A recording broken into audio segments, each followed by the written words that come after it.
I am very proud of our school board because we led the charge against high-stakes testing with our resolution this past year that virtually actually ran one of our education commissioners out of the state. We got the Florida School Board Association on board, and I'm very proud of what we did. But here's the facts. In 2010, Florida adopted Common Core. It's a set of standards. It's been slowly implementing it. It was fully implemented this past year, and now we have Florida standards, which are, it goes by any other name.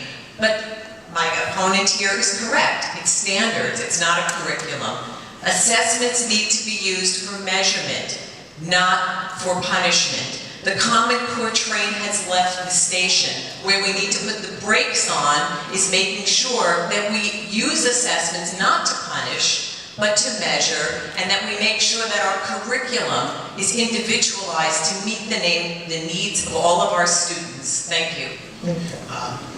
I too believe that we all live by standards. We all have standards to live up to, whether they're personal, ethical, health, behavior. There's all kinds of standards we have to live up to. We should embrace those standards.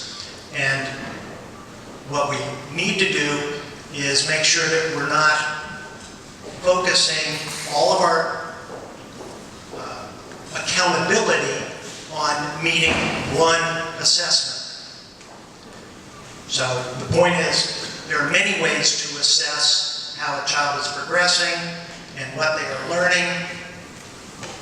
We should use all of those in addition to the standard assessments. Thanks. I have actually had the opportunity of sitting in and proctoring the FCAT for the last 4 years. And I gotta tell you, the kids, they come in, they're terrified. They're absolutely terrified. And like I mentioned before, I don't want to see my daughter go through that. So I think that what we need to do as a school district is take the emphasis off high-stakes testing. It's just a day, it's just a test, and we need to focus on that curriculum. What are we teaching our children? How are we teaching it to them? I think Common Core is happening. It's here, it's going to be part of our lives. It's the decision of the board and the parents and the families. It's how we treat Common Core. For the teachers, it's how we use Common Core in our daily lives. We want to teach the best way possible, and this is a method that we're going to have to use, and we're going to figure out how to do it. But from the board, we are going to see the best way that we can implement Common Core so that it fits with our county and our community, and we get through that test that we're going to have, and we do it in a way that makes our children comfortable and they feel that they are able to succeed and that we are making time. Thank you. This may be where I differ with some of the comments that have been said up here, maybe the mentality of what some of the people said up here. I teach U.S. government. It doesn't matter if it's the federal, state, or local government. When a government subjects another government to mandates that defy the desires of its population, that lower government has a right to reject it. And if you look all around this country right now, I don't think that we have to stand effortless and take this. If you look around this country, there are 12+ states who have rejected and repealed the Common Core standards, and they have flat out said they are going to create better standards. So how is it possible that so many states have passed legislation, so many states are working on legislation currently to reject and repeal the Common Core standards if it's this universally accepted great improvement in education? I just fundamentally think that a school board and a local government should have control over the education of its local population. And what Common Core does is it is a bunch of money by the federal government that entice the states to accept what is a federal mandate, essentially, just change their curriculum. And I don't agree with it. I personally think that we can fight back against it. I think that's what government should do, is fight back against other government intrusion on their authority. In the interim, I wish you would tell me what you feel about charter schools. And many times inside of what I see inside of the county, we will say that we support charter schools, but then we don't have any association with charter schools. So I would like to know, what are your feelings towards charter schools? And right now, everybody's supposed to be worried about all of the children, but we separate the children with the charter idea and the public school idea. What are you doing? I mean, what would you like to see them in that fence if it's possible? I can tell you, I support good schools and I support good charter schools.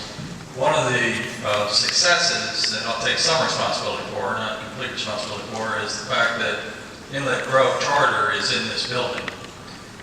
There's many of you know, this was the former Suncoast High School building, and after Suncoast was moved to its new building, there were lots of folks on staff that just wanted to demolish this facility.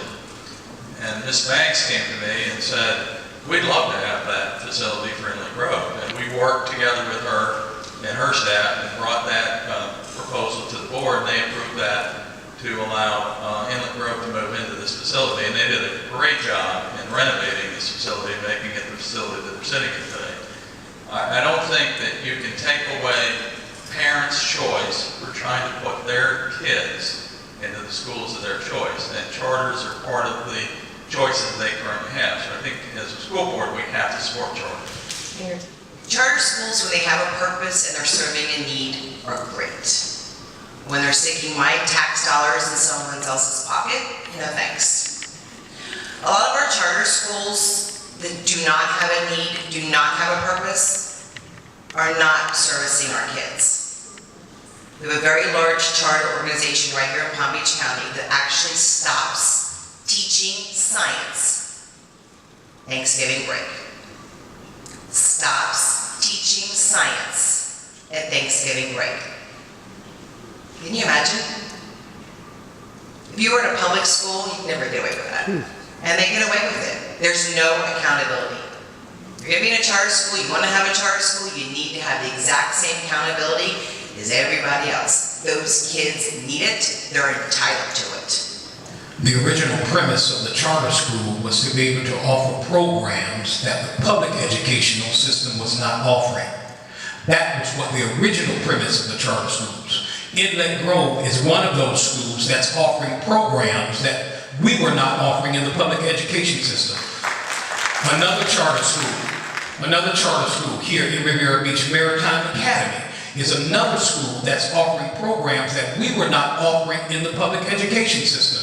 So for that premise, I am for charter schools. Now, of course, what we see is we have charter schools now that are popping up all over the county, and they're cycling money away from the public education dollars that should be going to public education. And in that premise, they have negated what the original premise was. So for me, if a school or a charter school is fulfilling a particular niche, if they're finding something within the district that we're not doing, I have no issue with them. But when we see all of these other charter schools that are popping up across our county, taking dollars away from the face of public education as we know it, I am against it. I think Mr. Hendricks watched the board meeting, because that's exactly my public stance. I would no longer vote to approve any charter just because they filled the paperwork out properly. I will only vote to approve the charter is if they fill, and the word I used at the meeting was niche. But let's say they fill a void for children. So the classic example I use is the charter school for autistic children. Absolutely, fully support. If somebody walked in and filled out an application and wanted to do a School of the Arts in the Glades, amen, I'm all for it. But not just because you can fill out the paperwork. That is not the appropriate reason to approve the charter. And I think that what we need to focus on is how the children are doing. And whether they're in a so-called regular public school, a choice program, or a career program, or a charter, we need to make sure that we are doing everything that we can to move them forward. Thank you. Charter schools, like everyone has said, they can work. The issue with charter schools is that we give money to businessmen and we don't follow it. We don't keep track of where the money's going. That's a problem, guys. Anytime you give money to people, you have to watch it. You have to monitor it. Doesn't mean that the charters can't work. They can work, but we have to have strict accountability. And I can tell you, in this county right now, please understand, folks, there is zero accountability for charter schools. Zero. There's been articles all over the paper. You can read it for yourself. One of the things we have to do as a board is we have to watch how these charter schools are performing. It's that simple. Thank you. Thank you. I generally oppose charter schools for a lot of the accountability issues that they mentioned earlier. What I would suggest doing is, this is a lot of these topics are tough to broach in 1 minute, so I would suggest if you go to macforpbcschools.com, click on common issues, scroll down to charter schools, and you can watch a debate. Okay, this is an hour-long debate, not 1 minute, of experts on both sides of the issue. And all the issues we talked about tonight, and then you can make your decisions based upon that, not upon sort of 1-minute speeches that we're doing. But generally, the data shows that charter schools as a whole, the students perform at or below traditional schools. And we also know that you're taking money, you're siphoning money away from traditional schools. So think of it like this. I live in Boca, there's a lot of gated communities. We have a private security company called Allied Park, okay? If I say, I think the Boca Police Department isn't doing a good job of protecting me, and I figured out this is the revenue for Boca, this is how many students, I'm entitled to $5,000, so this is vouchers, can I just have $5,000 from the city? Boca Police doesn't have to protect me, I'm gonna pay it to Allied Park. I don't think that's a good business model to operate. Public money should stay in the public schools, and it shouldn't be siphoned out to privately run charter schools.